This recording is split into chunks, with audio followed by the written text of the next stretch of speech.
Did you hear about the Democratic congresswoman who won a special election in Arizona, but Speaker Mike Johnson refuses to swear her in because her vote would be the final vote needed to help release the Epstein files? But my understanding is the House of Representatives is something called a pro forma session.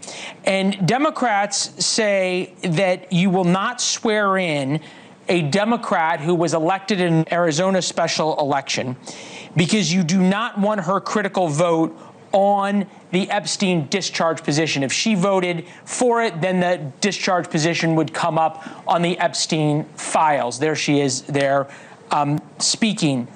Why won't you swear her in? Yeah. I mean, again, they're becoming experts at distraction and red herrings. This has absolutely nothing to do about Epstein. This is a scheduling matter. As soon as the Democrats vote to reopen the government, we will get back to the regular order and session of Congress, and that'll be, I'm sure, among our first orders of business is to administer the oath to the newly elected representative. This is just a matter of the schedule. Oh, I see. It's a scheduling issue. Okay, and the problem with the schedule is that the Democrats have shut down the government because they're trying to save health care for people that need health care. And it's not Mike Johnson trying to avoid having the Epstein files released. No way, that's not at all what it is. It's the Democrats' fault. That's what it is. But thank God the guy grills them some more. I understand, and that makes perfect sense until we look back and see that there have been Republicans sworn in during pro forma sessions. So why should it be different for a Democrat?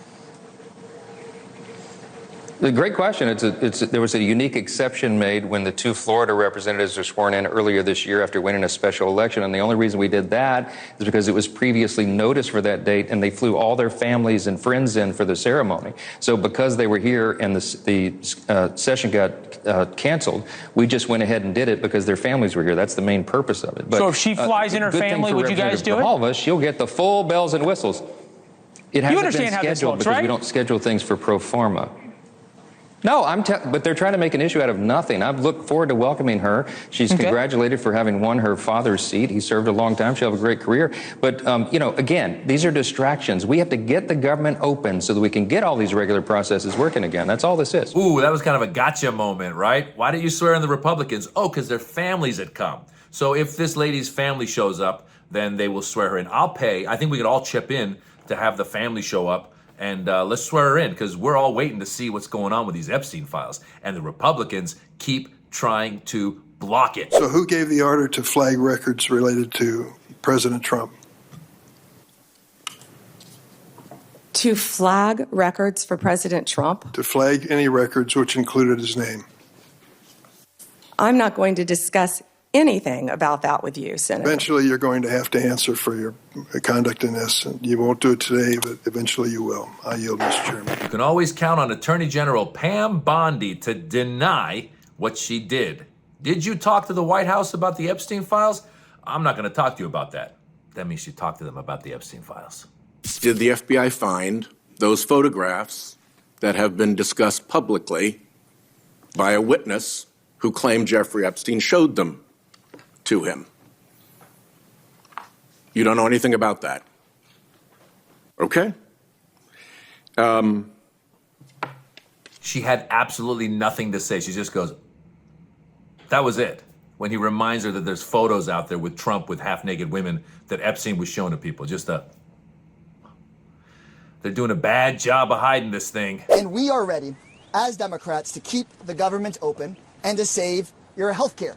But where in the world are our Republican colleagues? There's more mentions of Donald Trump in the Epstein files than there are House Republicans here in Washington, D.C. today. Those House Republicans are scattered all over the country. They're on vacation all over the world with their billionaire friends. Most working people in this country, if they escaped town, fled their job to go hang out with their rich buddies while there was a crisis, they would lose their jobs. And I think it's time to stop giving these Republican officials special treatment. That was Representative Greg Kasar with a great line. There's more mentions of Trump in the Epstein files than there are Republicans here doing their job. So there's a lot going on. We know what's going on. The number one thing is to just distract and move us away from the Epstein files as far away as we can. Because as Donald Trump said, there's nothing there. It's old news, move on. And yet it just keeps coming back. The Epstein files are a gift that just keeps on giving. We saw that birthday card that he'd done with the body and just the weird language that he put in there that Trump had written to Epstein. Then we saw the photograph of someone holding a check that was basically purporting that Epstein sold a woman to Donald Trump for whatever it was, $25,000. So these photos, these things are there. And basically, for those of you who haven't maybe caught up to this, Pam Bondi went to Donald Trump and said, your name's all over the Epstein files. And that's when Trump was like, well, then we're not going to release them. That's when Pam Bondi and Kash Patel came out and they said, oh, there's nothing in the Epstein files, but there's nothing there. Even though there's video of them just a little while before that going, there's a lot of there, we're going to release the files. And then they keep doing this thing where they'll release like all of this redacted stuff that's already been out there and they go, okay, we're releasing it. And there's thousands and thousands of pages in this document, and they just keep re-releasing the stuff that we already know of. And so we don't really know exactly what's in there, but there's definitely a game of hiding and distracting and moving on. And now their latest excuse is that, well, the government is shut down. And of course, they're blaming the Democrats for shutting down the government. And anybody who, again, who's been keeping track of this knows what the issue is. Finally, the Democrats seem to have grown a spine and are fighting back because they're saying that you need to give the health insurance, not raise health insurance costs for these people who need the health insurance, because they plan on cutting those, increasing the costs for health insurance for people that need it on the lower income level. And the Republicans are saying, oh, just pass this current fund the government, and we will make sure that in December, in a few months, we'll make sure to not increase the price of this healthcare that's needed. And it's just total lie. You can't trust this Republican Party to do that. They clearly have wanted to cut Medicare and healthcare from the start. That's what their big, beautiful bill is doing. It's cutting all this healthcare, Medicare for people that need it. It's cutting food programs for kids in schools. And it's giving a tax break to billionaires. So it's all part of the bigger game. And just, it's comical when you see somebody like Pam Bondi or Mike Johnson. Mike Johnson is always so just well put together. He's hiding something for sure. Hair is perfect, buttoned up, tie is perfect, glasses. He's always a little too, someone who's always a little too perfect is hiding something. And in this case, he's hiding a lot, which is he's hiding the fact that he doesn't want those Epstein files to come out because Donald Trump doesn't want those Epstein files to come out. So Republicans are doing whatever they can. If you remember when this issue first came up and the Trump administration, or I should say the DOJ came out and said, oh, there's nothing in the Epstein files. Johnson, I think, put the Congress into recess right away. They all just left so that they couldn't vote on getting the Epstein files released. And now we're in the situation where that one congresswoman out of Arizona has won a special election, and she's going to be the needed vote. And what they're doing is they're just running out the time. They're running out the clock. They're trying to find a way around it. They're trying to just say, oh, listen, if the truth is that if the government shutdown ended, then he would swear her in, then the government shutdown is never going to end because the Republicans won't want it to end.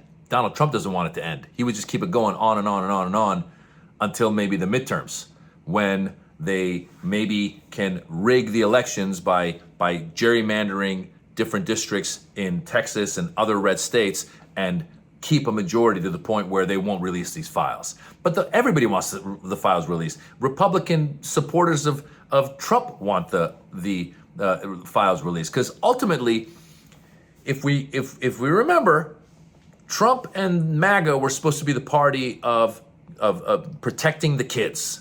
They were supposed to protect the kids. Remember, that was basically what QAnon was all about. They said that Donald Trump is going to come out and he's going to somehow expose all of the child sex traffickers that are in the Democratic Party. That was the whole thing of QAnon. And they were all about the kids. And then here we are, and it comes up that Donald Trump's name is all over the Epstein files. And again, we don't know to what extent. Like, what he should have done from day one is he should have said, you know what? I'm releasing it. I'm going to be honest. I got nothing to hide. And then just release it. And maybe it says, oh, whatever, you were at a party here, a party there. he's Teflon for these people. He would have gotten away with that.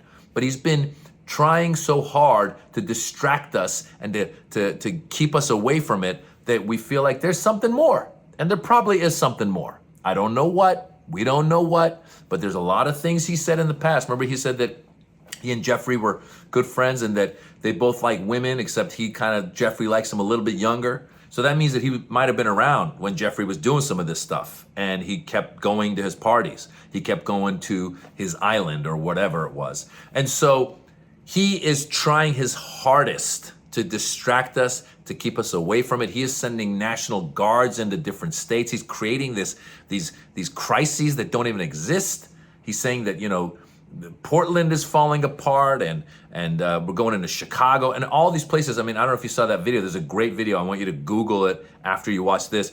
Google Kristi Noem at the Portland ICE detention facility.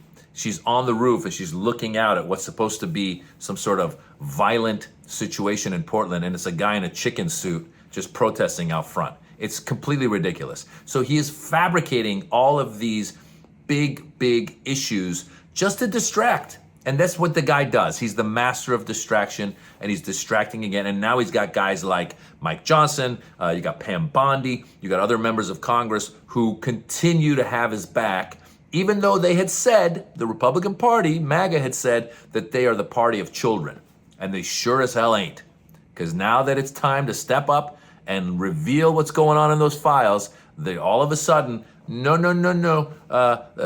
we're not in session right now, so I can't help you. We're closed. It's like going to a place that we're closed. Sorry, that we just put away all the food. Sorry. Come tomorrow. And by the way, there's a lot of smoking guns here. Let's not forget this Ghislaine Maxwell, who did that interview with one of Trump's lawyers and just spoke so highly of Donald Trump, and then they go, you know what? We need to move you to a minimum security prison. This lady who's been convicted of being someone who was an accomplice in Jeffrey Epstein's crimes, and I believe she's been given 20 years, and they said, you know what? We're gonna put you in a nice little place, and just make sure you keep saying good stuff about Donald Trump.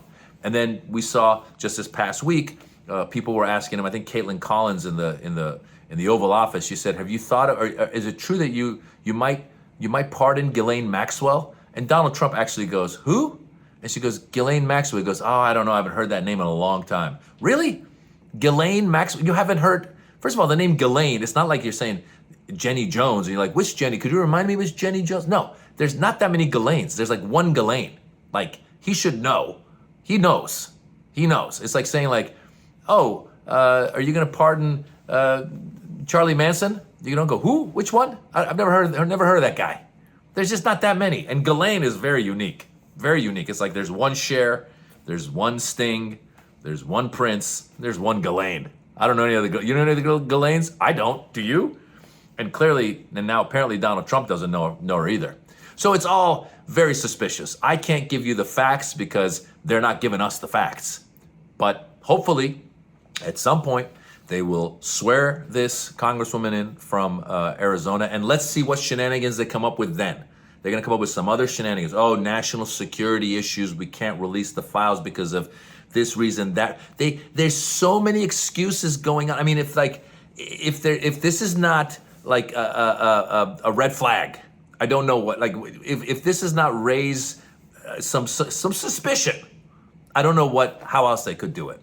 Like, they've really misplayed this to keep the suspicion rising. And the best is when you get it from people from their side going, let's get the files. Let's see the files. I think Marjorie Taylor Greene was asking for the files. I think Candace Owens. I think maybe even Tucker Carlson. Everybody, we're just curious. At this point, I'm just curious, like it's a soap opera. It could say like, oh, Donald Trump, whatever, showed up one time with hamburgers and delivered it and left. Fine, let's see it.